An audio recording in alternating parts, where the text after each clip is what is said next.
My name is David Martin. I'm a senior deputy prosecuting attorney from Seattle, Washington, and I manage the domestic violence unit there. And we're lucky today because we're going to be hearing from, first and foremost, Dr. Amy Bonomi, who is a professor, Masters of Public Health, and now the lead and founder of Social Justice Associates. Amy, could you introduce yourself for our colleagues in Estonia? Yes, thank you, David. Looking forward to working with you today. Amy Bonomi, founder of Social Justice Associates here in Colorado. And we'll be talking to you today about domestic violence recantation, some best practices in prosecution, really coming out of David's office there in Seattle. Yeah, so when we look at the public health issue of domestic violence, when we look at the data here in the United States, about 1 in 4 women, or 25%, have been impacted by domestic violence. When we look worldwide, that number is higher, somewhere in the range of 30 to 50%, depending upon the country. We know that for cases that reach the court system, about 80% of domestic violence cases involve what we call recanting victims, or victims who change their story or refuse prosecution in some way. 80% comes from the published literature. We know from case studies, however, that number is more around 95%. So nearly all victims will change their story in some fashion. We also know that in the field that there's much judgment placed on the failure of victims to follow through with legal action of their abuser. So the non-participatory victim, et cetera, and professionals could get frustrated or treat recanting cases less seriously. However, we know from David's work that recanting victims often signify the most dangerous domestic offenders. And so rather than really shrink away from recanting victims, we need to be leaning into and trying to determine strategies to build trust. We also know that just as domestic abusers are very tedious in their abuse tactics and their attack of the victim, trying different methods to, if one method doesn't work, they'll try something else to manipulate the victim. Our professional response really needs to match that tediousness. And so our professional response really needs the tediousness of building trust with victims, and we'll talk to you about that throughout the presentation. Right, so exactly, David. So when we look at the literature worldwide, the existing literature suggests that victims will recant or change their story based on fearing retaliation, more severe abuse from the abuser. They may be financially and often are financially dependent or emotionally connected to their abuser. They may be concerned about their children, either future harm by the abuser to their children or their children being taken away. They are experiencing psychological vulnerabilities, many victims experiencing PTSD or post-traumatic stress disorder, anxiety, depression, maybe interwoven with some substance abuse issues. Maybe they believe the crime is not severe enough. There's new data coming out worldwide really around this. And then some maybe feel that they're mistreated or disillusioned with the criminal justice system and feel like, why would I come forward and say something when my abuser is merely going to get a slap on the wrist and then be out of jail? And David, I don't know if you have other thoughts there. So today's goals, we'll talk first about an evidence-based model that David and our team have developed to show how abusers use technology to tamper with victims. Second part, we'll present new data on how abusers employ different but effective strategy to tamper with their victims when they do not have access to the victims directly. And then finally, we're going to discuss new models related to prosecution and recantation to really build trust with victims and kind of that being very persistent in our approach there. Yeah, Amy, and it's interesting. We can give a little bit of the context to this. That years ago, for those of you in the audience, my unit gained access to recorded conversations between offenders and victims because our jail was recording these conversations as part of their security measures. That became very common in the United States about 12 or so years ago. And we started to get a lot of calls by domestic violence offenders to their victims, and they would go on for hours and hours. And it was remarkable, the type of things that people would talk about and what they would say.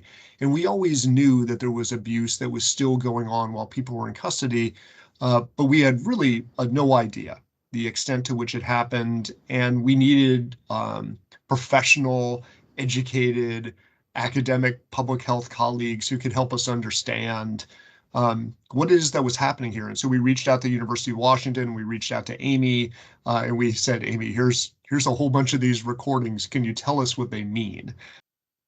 So where did the recantation model come from? The goals of the model are really to describe how abusers use communication in that pre-prosecution period before the trial to manipulate and coerce their victims to recant, and describe how abusive couples construct the recantation plan once it's clear the victim intends to recant. Of course, the recantation has been manipulated by the abuser. So how was the model developed?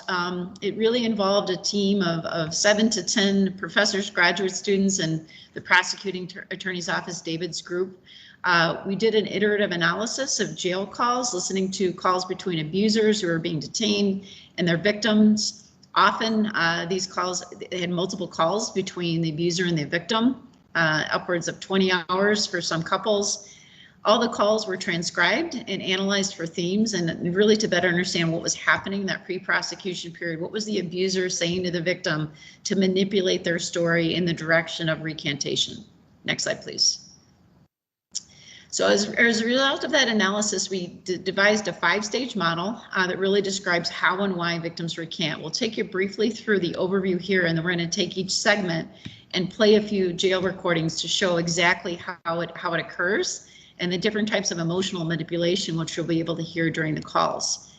So starting with part 1, back up one sec, back up, yeah, sorry. Is really the couple discussing the abuse event. So there's a lot of in these initial calls, mutual blame, as you can imagine, an argument, resistance of each other's accounts, the abuser saying one thing happened, the victims, of course, resisting the account and saying something else has happened. The emotions in those early conversations are usually anger, blame, and regret. And then moving down to part 2, we see the perpetrator, the abuser, minimizing the abuse to lessen its severity. So of course, I didn't push you down the stairs like you think I pushed you down the stairs. It really wasn't that bad. You just kind of tripped. Here in the second calls, we see the victim's agency or sense of self-determination tending to erode. The perpetrator or the abuser uses something called a sympathy appeal, where he's appealing to the victim's sympathy, positioning himself as the victim. And then moving really the blame to the victim. So I was just drinking. I don't usually act up like that. Please feel sorry for me kind of situation. The sympathy appeals we'll see throughout the presentation really was the manipulating point that influenced victims in the direction of recantation. In part 3, the couple tends to bond together over earlier, happier times, maybe dreams of things that they have that they want to do in the future, such as get married and have children. Of course, this is fully manipulated by the abuser, holding out hope, for example, to the victim. I'm going to marry you, baby. Just wait for me. I'll be out of here in a couple months and we'll build a life together. It was very successful in manipulating the victim. In part 4, typically we see the perpetrator, the abuser, asking the victim directly to recant. So, hey, I need you to go down to the court. I need you to say something that nothing happened. I need you to say we got in a car accident. You just bumped your head on the windshield. So a very specific request.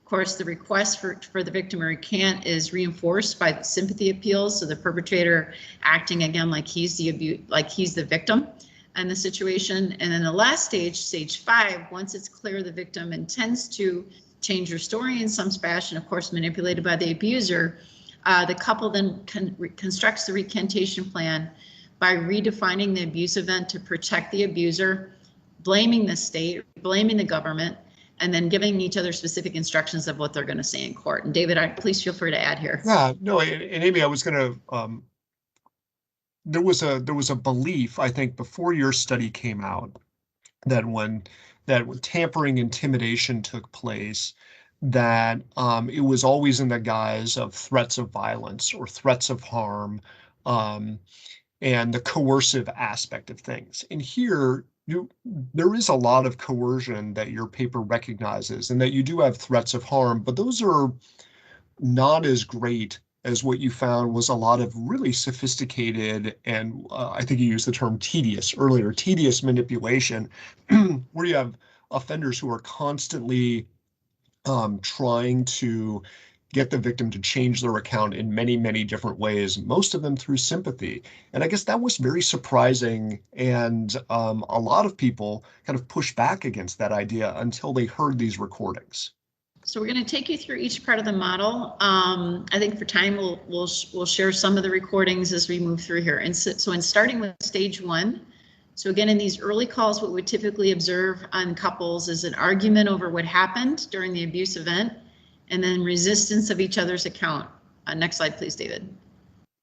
So here's an example of a couple discussing the abuse event. This was a couple involving 19-year-old abuser with an 18-year-old victim. And David, please go ahead and play. Why are you constantly beating on me, though? I'm not constantly beating on you. You don't understand that you beat on me with words, and I can't defend myself. With and if words, I try but with I words, don't hit you. you hit me so fucking hard mentally. I'm a very fragile person mentally. Well, I would rather be verbally attacked. I would never want to be verbally attacked in my state. It's always a defense, and then me get taken to the point where you get my level going over the flip side, and I lose it like the Incredible Hulk. Thank you, David. So typically, if we were in person, I would ask you, the audience, what you heard in this. Typically, what the audience says is a lot of manipulation, of course, by the abuser. So he's basically saying, look, you hit me so hard mentally. I'm a very fragile person, right? So he's kind of positioning himself here as a victim. There's a disagreement about what happened during the abuse event.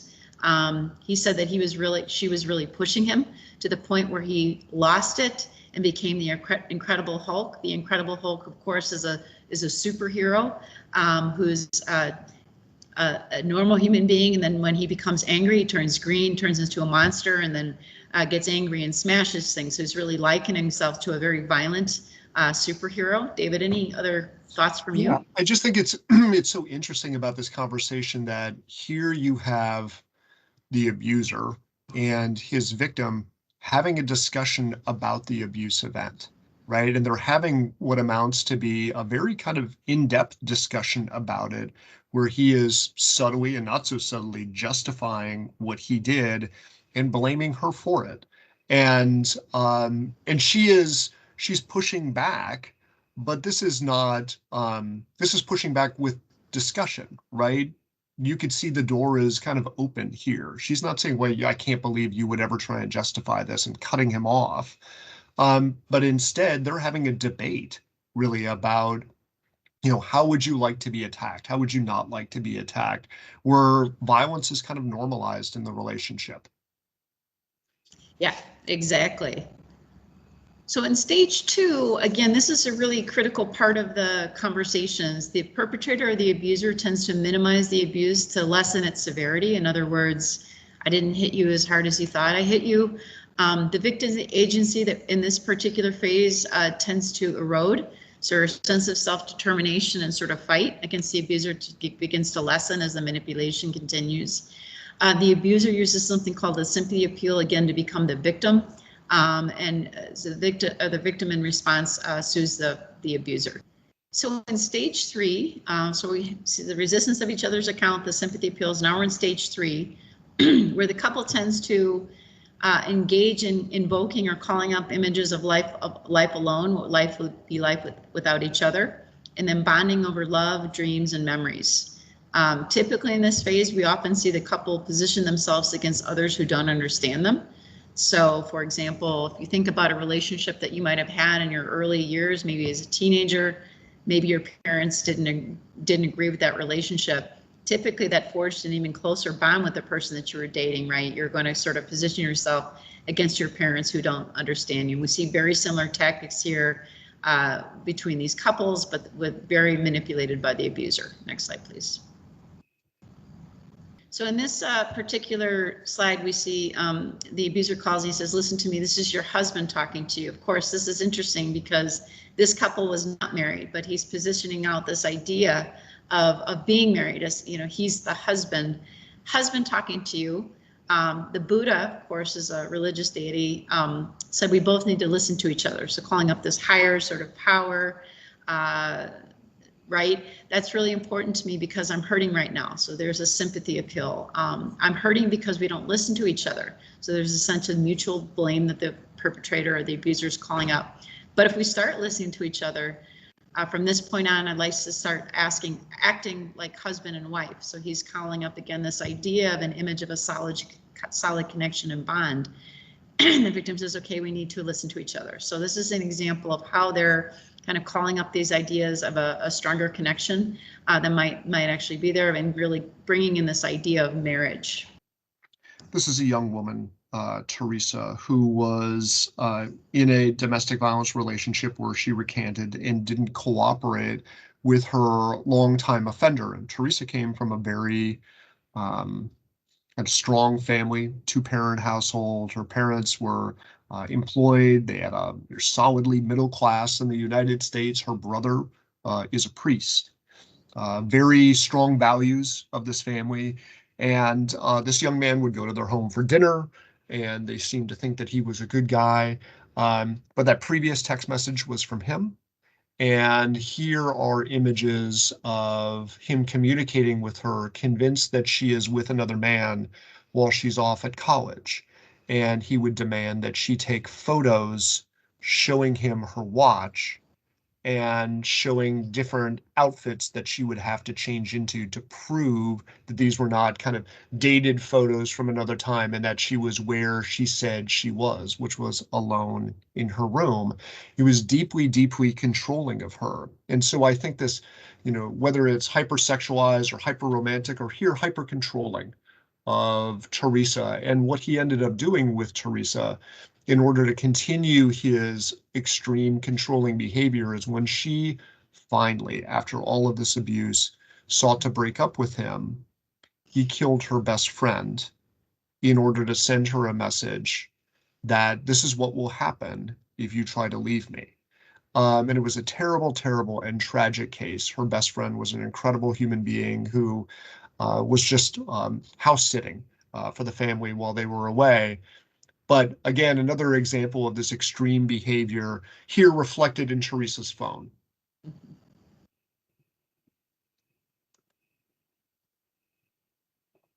So in stage 4, we see a specific request by the perpetrator or the abuser asking the victim to recant.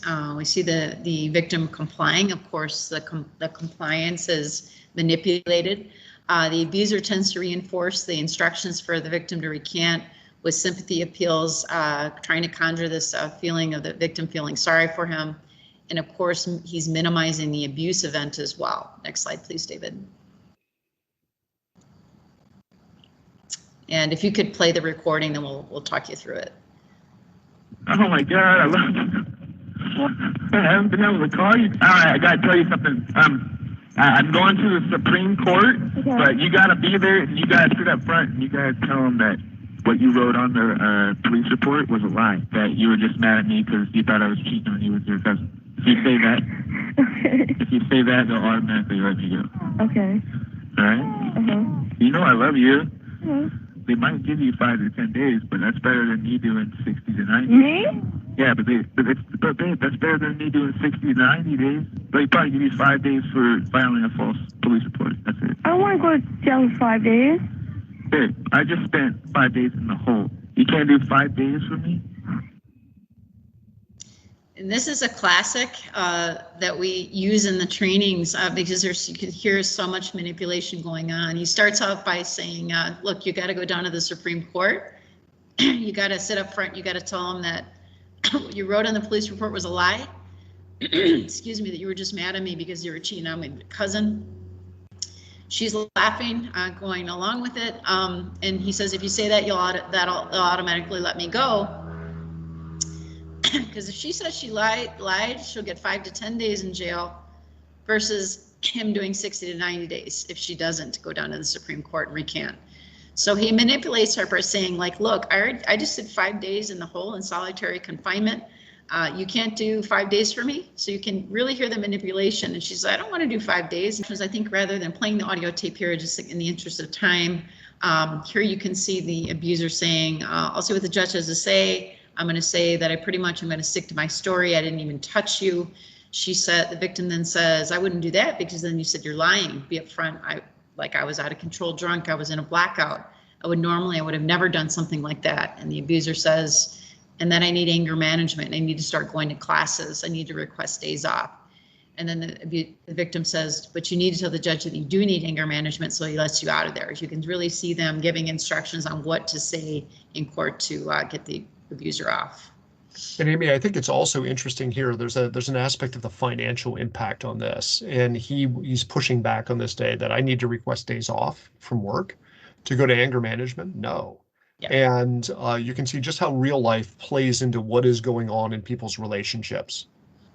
So in summary, what we see with a 5-stage model is that recantation tends to be influenced by coercion. So we hear that sympathy appeals that the abuser is using are really the tipping point, and manipulating the victim's emotions to want to come in to the help of the abuser.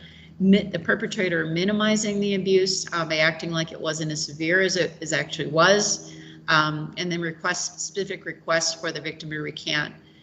And then the couple really bonding over these ideas of life alone, love, dreams, and memories, conjuring up this idea of marriage in the future. And then once the victim was moving in the direction of recantation, the couple would go about reconstructing that recantation plan to redefine the abuse to protect the perpetrator, blaming the state, and then giving each other specific instructions of what to say in court. This happens across class and race and all sorts of things. This is an image of a couple from a very, very wealthy family in Seattle.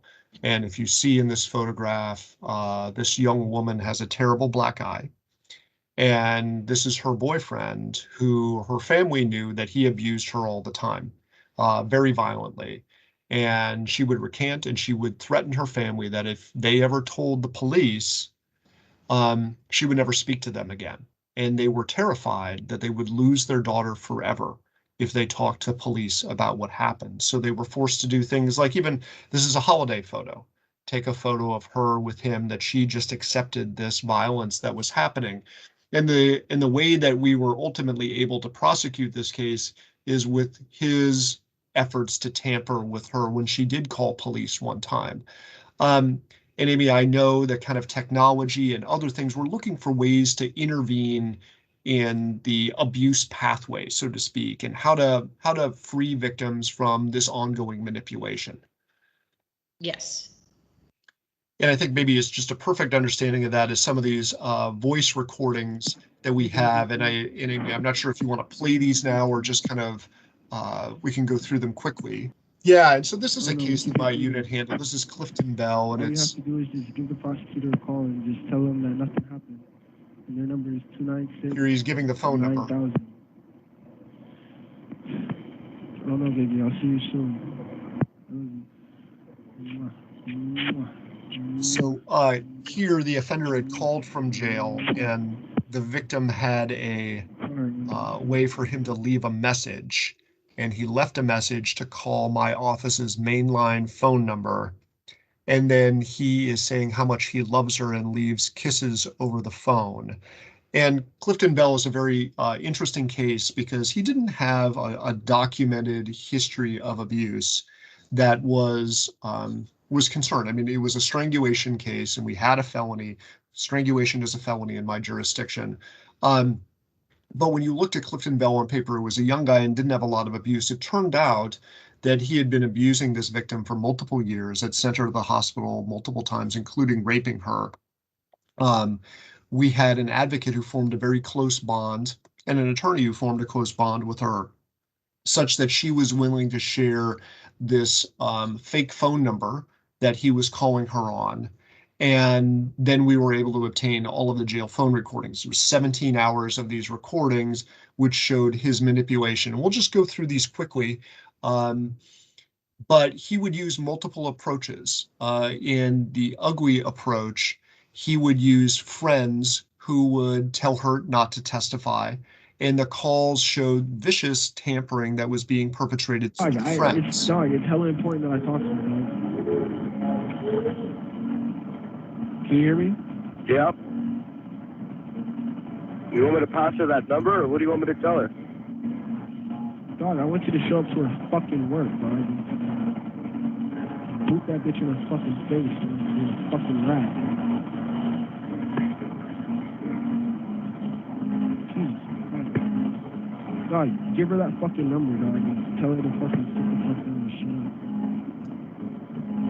shut up. Can you do that? So here we had Clifton Bell instructing a third party, his friend, to basically act as his enforcer against Jamie, his girlfriend. This is a very mild representation of what he told this individual to do. He instructed him to rape her, to beat her, to do any number of terrible things to her to make sure that she would not cooperate with prosecution. What she's talking And if she don't show up, all three of them bullshit will drop. all that shit goes away, bro. Well, man. And you get out this weekend if it happens. Well, I mean, no, it's gonna take a week, because look, the trial date, after that, if she doesn't come for like a week, then it all goes away. So Clifton has a very sophisticated understanding of what my court system will do, how much time they will give us to go find her, to produce her for trial, and that if we didn't have her for trial, he knew there was a strong possibility that we would not be able to prosecute the case. And so he's a sophisticated criminal actor, much more akin to what we see for kind of hardcore criminal gang members than you would expect from a domestic violence abuser. And here, he would reach out, right? There were other messages that he would give to her. If you can't do that for me, I will kill your parents. He wanted to be with her. If I'm not alone, I don't care. I'll sit there forever. I will kill you. Do you understand that? These are notes that our victim was taking during some of the other conversations. So, Amy, I know when you're looking at kind of public health means and different ways that people would intervene in the relationship to try and to stop the manipulation and stop the violence from happening, technology holds a lot of keys for that. Mm-hmm. Yeah, so, when we think about this 5-stage model that we developed, as we've kind of thinking about this, what if advocates were to use technology in a way to influence the pathway of what's happening in these conversations? So what if, for example, the advocates form the bond with the victim against the abuser? So what if the triangulation, and of course, that is the goal of advocacy, is to build trust, build strength, build relationship with the victim to help mitigate and buffer against the abuse and its impacts. So what if that bond was forged with the advocate and facilitated the victim's allegiance with the state rather than the allegiance with the abuser? So really what we're talking about here is what the professional advocacies do, is building that trust, building allegiance, and helping to strengthen the victim's resolve against the abuse. David, anything you'd say? Yeah, no, and I think it's a really key point. So just to kind of give a framework of what we mean by advocate, and I think that word means a lot of different things in many different jurisdictions across the world. What we're talking about is essentially like what we would call a social worker in the United States, an individual who works in the community on behalf of the interests of the victim. Now, I have many advocates who work in my unit, and even though they work for the prosecutor's office, their job and their goal is to work on behalf of the interests of the victim. So we are very clear about this. We want the victim's voice to be the primary thing that the advocate is assisting with, and this is critically important. Victims need a friend. They need someone who can be a confidant. They need someone who can support them in this process because, as we know from domestic violence, they are alone and they are isolated. And so advocacy and people who work with victims in almost a therapeutic sense. This is not therapy, but advocacy does provide support, and it provides information, and it provides a way for the victim's voice to be heard, which is diminished so much in a domestic violence relationship. And so if there is a way for these individuals, which are a key part of responding to domestic violence, prosecution is key, police are key, courts are key, just as key, just as important, if not more so, is this idea of someone who is working on behalf of the victim, an important part of taking a team approach to responding to domestic violence.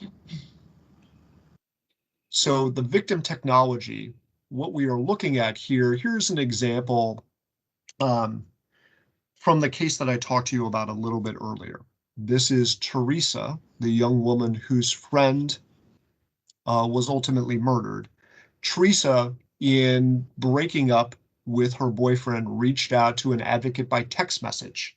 In the United States, there are services where people can text the service to get advocacy or have someone to talk to about what's going on in their domestic violence. And here, V stands for victim, A stands for the advocate, and there is the victim reaching out saying that she broke up with her boyfriend because he's mean and abusive. But now he's trying to kill himself. This was a technique that he used to manipulate this victim by saying he was going to kill himself. And so here you have an advocate walking through what is happening and saying, well, yes, he's abusive, and we see abusive people threaten suicide as a way of keeping you with them. And so trying to coach and counsel our victim through what happened. And also to support them, support the choices that they're making, support the idea of what a healthy relationship looks like, and that leaving is okay, and that their safety is the most important thing. So this is an example of advocacy done very well, even by text message, back and forth. This is from a phone extraction that we had done of our victim's phone. And here you can see a very good example of how advocacy can help someone navigate the process. So I think this idea of recantation and what does it mean for prosecutors, and I'll speak now to those of you here, prosecutor to prosecutor. I have done this work for 23 years. I have managed the domestic violence unit in King County for 15. I have prosecuted all manner of domestic violence case, from the most minor to domestic violence homicide, which is what I kind of exclusively do now. And I manage a group of many prosecutors and advocates in doing this work. And our foremost, and I think our forte, and what we are very, very good at, is working with cases where victims recant. And it begins with this, dispelling the notion that recantation means that victims don't care about the case, or that recantation says something about the victim and our ability to pass judgment on them. The truth is, we have to recognize the reality that many victims face. That for retaliation, for violence, for manipulation, what's going on in the family, what's going on financially. This is something that the United States Supreme Court has recognized. And this is a quote from a US Supreme Court opinion, the Davis opinion, that this particular type of crime is notoriously susceptible to intimidation or coercion of the victim to ensure she does not testify. And I think this is a really important quote from the most highly recognized court in the world, the US Supreme Court. And the only thing I would add to it that the court doesn't mention is manipulation. Coercion, I think, is inherent with manipulation. And it all comes back to understanding that victims have mutually exclusive and often competing demands. We hear victims, as on the phone earlier, with their child. They want to preserve their family. Many times they want to hold their loved one accountable, but they need to be able to be safe. And that recantation or non-cooperation often seems to be the safest course because they know what they have with the offender. If they can just keep the offender happy, so to speak, and satisfied, they know they won't get hurt.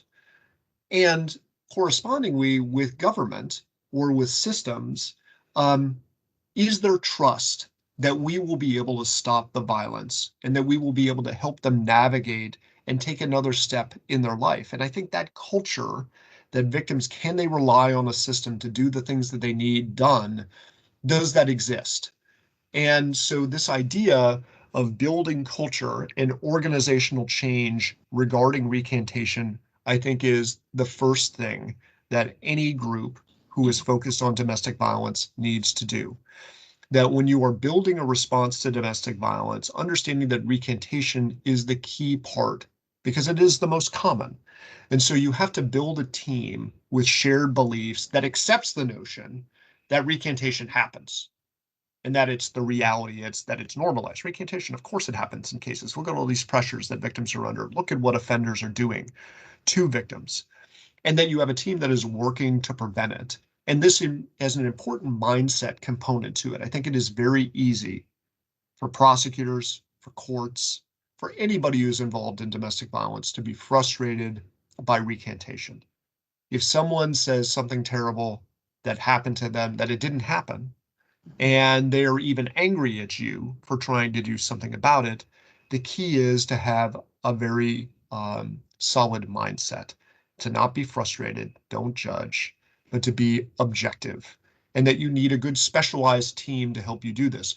Lawyers alone cannot do this. You have to work together with other people in your community. Some would call this a multidisciplinary team or a coordinated community response, but the team has to be prosecutors working with their police, working with their advocates or social workers, working with their medical community and others. And what's critically important also is to write those things down, right? Just thinking that you know how everybody believes about things is not professional, right? Professional organizations write down their beliefs, they write down their mission, they write down their principles and their goals, and they use those to pass those things along to the next generation. So it's recognizing the value and importance of recantation cases. And I cannot stress this enough. Recantation makes up the majority of an individual prosecutor's caseload, or any system's response to domestic violence is replete with recantation cases. Practically speaking, if this is the majority of your work, you need to find ways to get good at it. And that means creating a culture that reflects that value. And I think it really begins with how we treat victims. One of the hard things to do is to make sure that victims are always being treated as best as possible, to the highest and best way. What you say, how you say it, everything that you communicate to victims is important because they are being constantly manipulated by other people. And so if we have systems that are not accepting of victims who recant or treat them badly or are not encouraging of victims, it gives them an out, right? They don't want to participate. They don't want to reach out for help because why would we help them if it's not a priority? So instead, we have to have good principles, and those principles have to be constantly not just written down, but you have to take action in doing that. Again, I can't stress enough this building a culture, and you have to have a culture that supports victims, and there has to be early outreach and advocacy, and you have to have programs or build programs that provide services. And if you don't have these programs because there's limitations on resources, which everybody has all over the world, no one has as many resources as they need, then you need to find people in your community who can help out. Whether that is a community of people who community-based non-governmental organization, or even just volunteers in your community. The little things make a great deal of difference. And this is something I've spent years working on. This idea of culture is critically important. And so the strategies within that culture, I think, are also important. And these are things that are practical that you can do in your own practice. First and foremost, it's the priority of how much time it takes you to do this work. Do you know by looking at your caseload how long it takes you to do charges in a case, to review a case, or to resolve a case or take a case to trial? Delay in domestic violence is the enemy because it provides the offender more opportunities to manipulate victims. We want to limit those opportunities. So we want to act quickly. We want to act with priority. It also sends a message to victims that their case is a priority. We also want to make sure our colleagues in investigation and police prioritize recantation and that they are investigating cases like there will be a recantation, that they just know and normalize recantation as a part of their work. We want to standardize our investigations. There's certain things that I have, and I'm happy to share this with all of you, a list of what I expect law enforcement to do out in the field on a domestic violence case. All of those things are contributing to my legal analysis of recantation. The emergency calls, which we have in the United States to 911, or body-worn camera, which we have in the United States, which many jurisdictions now are having all around the world. These things are incredibly valuable instances of evidence for preserving evidence about what happened first, from medical affidavits, phone evidence, past history of abuse, of course, jail phone recordings. And we want to connect with victims early, that if we're providing for victims, this will limit recantation, or it will make victims at least want to cooperate and talk to us about what they want to see happen.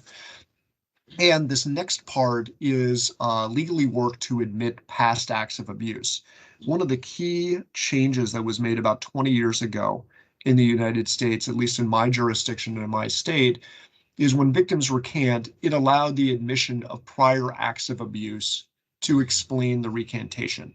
And it allowed admission of evidence, affidavits, and things of the sort to prove the underlying crime when recantation happened. So recantation actually acts as an accelerator of evidence in the United States, because courts then admit other evidence to come in to explain the recantation. We will use things like experts. You know, I would love it if Amy lived in Seattle and could just testify in all the cases that we have. But oftentimes we have become so practiced in our work that we don't need experts. We're going to go in and argue why the original report should be relied upon, and we're going to explain with the history of abuse and with other things why the recantation took place. And that is because this next issue is we practice. We practice recantation arguments. We practice the law of recantation. We practice our presentations to court. And we have become so routine at doing this that we've become good at it. And we've been doing recantation cases ever since I've been a prosecutor for almost 25 years.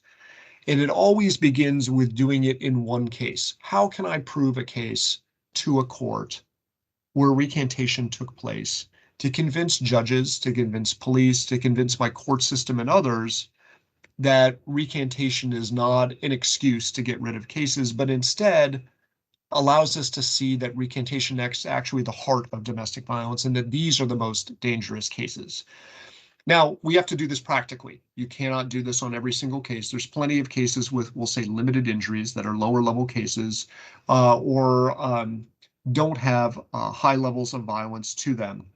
We have to find ways to innovate with those cases, and we really have to prioritize cases of high violence, cases of high level of recantation, and we have to find cases where we can build success in doing that. And that again means good investigations, exploring recantation, and finding ways to legally admit the past acts of abuse. And I know, I'm sure many of you will say, well, we can't do that in our jurisdiction. And that was true 25 years ago in my jurisdiction, and we just worked at it. We worked at it in our legislature, we worked at it with our judges and our case law, and we have kept at it. And year after year, it gets a little bit better with what we are able to admit and what we are able to do. And this really means putting the defendant in context with your investigation and having something which is really focused on collecting that evidence at the scene, because a DV scene only can produce valid evidence for a short period of time, because the scene will stop. The offender will either be arrested or there will be some effort to go apprehend this individual, and then the victim will be alone.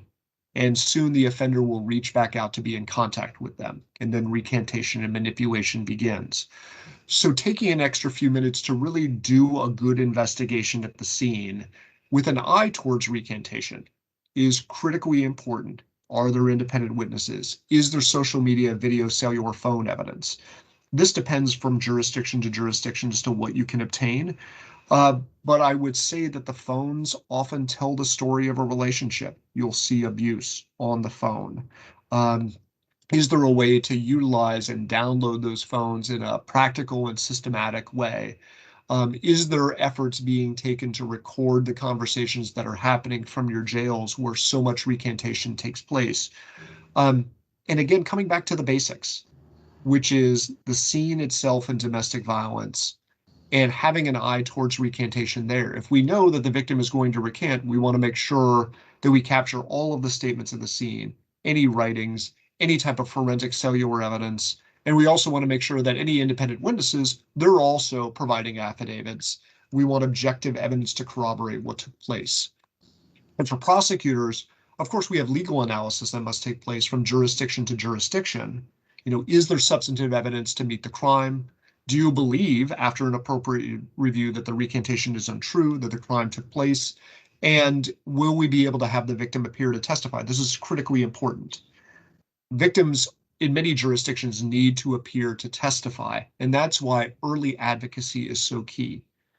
So many cases that my unit does involve victims who appear in court and recant, and they are not being prosecuted for false statements. That does not happen in my jurisdiction. Instead, victims are come in and they are examined about the underlying crime, and they're examined about their recantation. And we want to expose the recantation as being false. And if I can disprove the recantation, then many times I can prove the underlying event. And that begins with having an advocate on the front end, building a relationship with the victim, even when they're recanting, especially when they're recanting. So they know that we are there to help them no matter what, and that we want them to come into court and tell their story. When victims recant in court, what we see oftentimes is they're not very good at it. That when you push against the recantation, no matter what it is, victims are not very good liars. We know from Amy's work and from others that offenders are tremendous liars. They lie about everything. They're very good at it, and they lie all the time. Victims are not this way. They're terrible liars. And so if we can expose the lie of recantation, this will lead to more convictions, and this will lead to greater accountability. And that you can show that cases can be proven that the recantation is understandable. And this gives us a good foundation as a system to try and really respond to domestic violence in a broader way. In my community now, when victims recant, it's just not a big deal. It's understandable. It's normal. Courts get it. We want to be able to provide interventions for people, but for those recantation cases, especially on very serious crimes, those cases are going to go to trial. And we're going to do our best to get convictions in those cases if we've done all the fundamental points along the way. So here's an example of even some flow charts that we do with our laws. We have laid out our evidence rules in a way to say, okay, well, what happens when a victim even says, I don't remember the abuse event? Happens all the time, right? That's an easy way to recant. I don't remember, or it didn't happen and I don't know what happened. There are different rules that we have, and we map these things out and we brief them and we follow up on them. What are the different ways that we can admit the statements in order to prove the case in spite of the recantation? And that's the key thing. And that is what our case law has led to for many years. And again, it comes back to this principle of focusing on the evidence and then focusing on the recantation as being the manifestation of tampering, coercion, and manipulation by the offender. And if we can expose what lies under the recantation, our case will be very valuable. We can't do this all the time, right? But in many cases we can, and that will allow us to go forward with these recantation cases.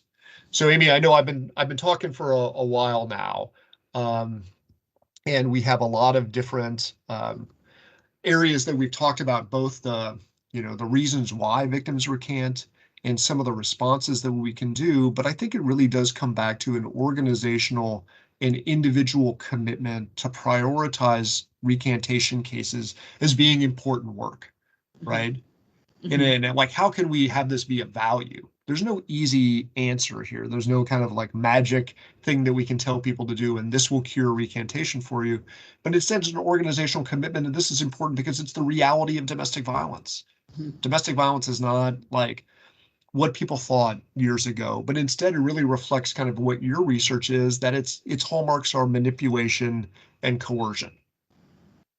I love everything you've shared, David, and I really love this idea that your unit has built around building a culture of understanding that recantation happens. This is how it happens. We need to expect it, and this is the multifaceted strategy that we're going to use to help victims through this particular incident. And what I also love about what your unit is doing is the community-based linkages, because the more victims see a coordinated effort, your unit, other community-based organizations see those visual cues in the community, the 5K run that your group does, the various linkages that you have with other advocacy organizations, I think is really crucial for victims believing that yes, there is a unified group of individuals and organizations in my community that understand what I'm going through and that are going to help me through the abuse experiences that I'm having. And David, I think one thing that I'll add is what we talked about earlier, is that abusers are very tedious in their manipulation of victims. They will try this strategy, and if that strategy doesn't work, they'll try another strategy, then they'll do this. So at any given time, a victim might be balancing 300 different if-then scenarios. If I do this, then this is going to happen to me. If I do that, then this is going to happen to me. And so I think we would argue that our professional response has to match that level of tediousness and that level of sophistication that the abusers are using to put victims in this if then scenario. So as we might experience frustration as professionals and like, oh my gosh, she's changing her story again, that's the reality. And really, David, what I love that your unit's done is really, how do you support each other as professionals in helping victims through it? Yeah. And I think it's just also a recognition that it's not just one person. You have to have a team approach to doing this. And it does require good legal skill, from the prosecutor end, good investigation from police to give context and to really expose what's going on. And then critically important is victims need help, right? What do we know? They're isolated, they're being manipulated, they're vulnerable, they're fragile. And they're not fragile in a sense of like they're not strong people, because so many of the people that we profiled for all of you in Estonia were incredibly strong women. But we had offenders who tediously took advantage of them. And so how can we then connect with victims to disrupt those bonds that offenders are trying to put in place and just support people through the process? At the end of the day, you'll get better outcomes, even if you're not able to get the kind of grand conviction with the offender going to prison and all this. At the end of the day, what victims will know and take away from their interaction with the system is they were there to help me. And they were trying with everybody else to help me. And so a community response to an individual that says, no, what happened to you is terrible. We're sorry for that. And we're here for you. That's what you want. And that's what kind of is successful here. We want the best for victims and trying to provide for them in different ways. That's the lawyer's job is to do the lawyer end of things. And we want advocates and others to do what they're doing really well. And we can work in concert with each other to do better for victims. I think that's exactly one thing I was thinking of just as you're talking, David, is like in the same way that the abuser closes off all connections for the victim, closes off connections with her friends, with her family, with organizations, our job, and I think what David has described his unit's doing, is really opening those connections, opening those professional pathways back up to help the victim successfully navigate the situation. Yeah. I think that's right. And I think that's a culture commitment. It's a strategy commitment, organizational, it's individual. And I think it comes back to just understanding the basis of like, what is domestic violence, right? Let's begin with that. Like, what is really happening in people's relationships? And then when you start to understand that, you're like, oh, well, of course, in order to stop domestic violence, we need to take steps as a community to try and prevent it. Prosecutors have a role in that. We should be supporting those who do prevention because we want fewer cases. Everybody should want fewer cases. And then we should also want to make sure that the interventions that we're doing for people really is supporting them and trying to make sure that they're going to lead healthy and productive lives. That's true for victims, especially true for victims. And also kind of on the back end, we know that offenders are going to get out of custody one day. Many, many offenders are going to get out of the system. And we want to make sure that they have tools to have, healthy, non-manipulative, non-violent, non-coercive relationships. That's an entirely separate talk that we could go through about the treatment interventions for offenders. But I think what Amy's work especially reflects is that is hard to do. It's hard to do because offenders are engaged in a more sophisticated form of manipulation and abuse than they're given credit for. They're not some kind of cartoon character. Mm-hmm. They're sophisticated, primarily men, almost, at least at the felony level. My caseload is 95% men. And we have a handful of women, but primarily those are women involved in same-sex relationships. We also do family violence cases. There's women who are abusive to their parents as they get older in life. So that we don't often see women in intimate partner violence using high levels of violence. It's very rare. But I think, Amy, like at the end of the day, it's kind of this idea that recantation is important and you need to work collectively towards responding to it. Mm-hmm. Exactly. So I think we want to take the opportunity to thank you for being part of the conversation today and encourage you to contact us with any questions. We'll be sending some materials along as well to help support the presentation today. Great. Thank you so much, Amy. Thank you, David.